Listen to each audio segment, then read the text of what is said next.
स्वागत। आज हम ब्रह्मवैवर्त पुराण के कुछ चुनिंदा अंशों पर बात कर रहे हैं। ये बहुत बड़ा ग्रंथ है और इन हिस्सों में देवी देवता, सृष्टि, भक्ति ऐसी कई चीजें मिलती हैं। जी हाँ, बिल्कुल। और इन अंशों में ना खास तौर पर श्री कृष्ण और राधा जी, उनकी महिमा पर बहुत जोर है। अच्छा।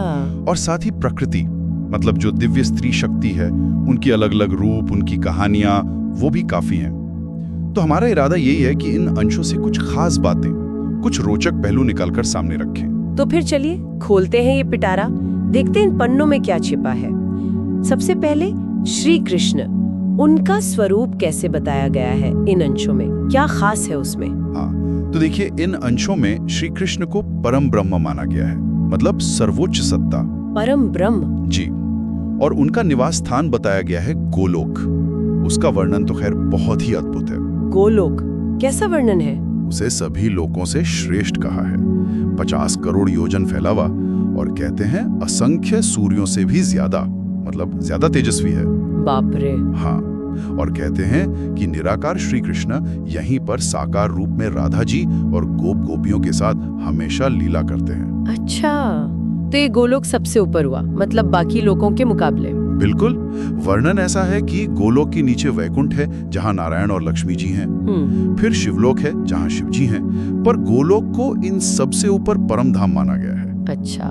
तो ये एक तरह से श्री कृष्ण की जो सर्वोच्च स्थिति है, उसको दिखाता है। कम से कम इस पुराण के अनुसार तो यही है। समझ गई।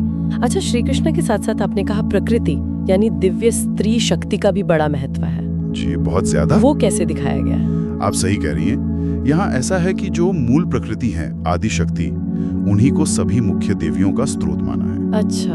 हाँ, कहा गया है कि वही 5 मुख्य रूपों में प्रकट होती हैं। 5 रूप कौन कौन से? सबसे प्रमुख तो है स्वयं राधा जी।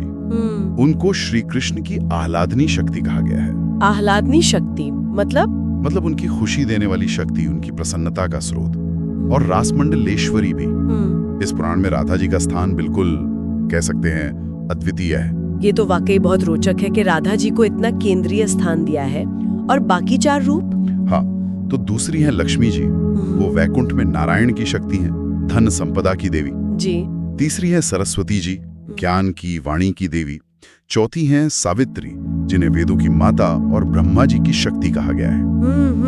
और 5वीं है दुर्गा जी, शिवप्रिया, सर्वशक्ति स्वरूपा, संकट हरने वाली। इन सभी की पूजा, उनके महत्व का जिक्र इन अंशों में मिलता है। अच्छा, तो ये 5 देवियां मूल प्रकृति से ही निकली हैं? जी, इस पुराण के अनुसार तो यही व्याख्या है। इन देवियों और देवताओं से जुड़ी कुछ कहानियों के भी संकेत है शायद इन अंशों में, जैसे मैंने सुना गणेश जी के जन्म का कुछ। हाँ, है, संक्षेप में है, पर वो कहानी आती है जहाँ शनिदेव की दृष्टि पड़ने से बालक गणेश का सिर कट जाता है। ओह हाँ। और फिर विष्णु जी उत्तर दिशा से हाथी का सिर लाकर लगाते हैं और वो फिर से जीवित होते हैं। वो प्रसंग है इसमें। हाँ। और तुलसी जी की कहानी, उसका भी कुछ जिक्र है? हाँ जी, तुलसी जी के महात्म की कथा है, उनके पिछले जन्म की कहानी, कैसे उन्हें श्राप मिला और वो वृक्ष बने। अच्छा।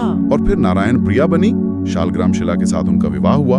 उनके पूजन का खासकर कार्तिक पूर्णिमा पर बड़ा महत्व बताया गया है। तो कथाएं भी हैं, और इन कथाओं के अलावा लगता है भक्ति और उपासना पर भी काफी जोर है। बिल्कुल है। शायद स्तोत्र वगैरह भी है। हाँ, कई हैं।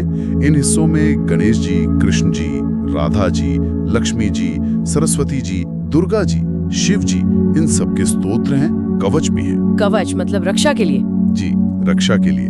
तो ये दिखाता है कि ये पुराण सिर्फ कहानियां नहीं है, बल्कि ये भक्ति और उपासना के लिए मार्गदर्शन भी देते हैं। सही कहा। वाकई इतने से अंशों से ही पता चलता है कि ये पुराण कितना विशाल और विविध है। देवताओं की लीलाएं, उनके आपसी रिश्ते, प्रकृति का महत्व, भक्ति के तरीके, सब कुछ है। बिल्कुल।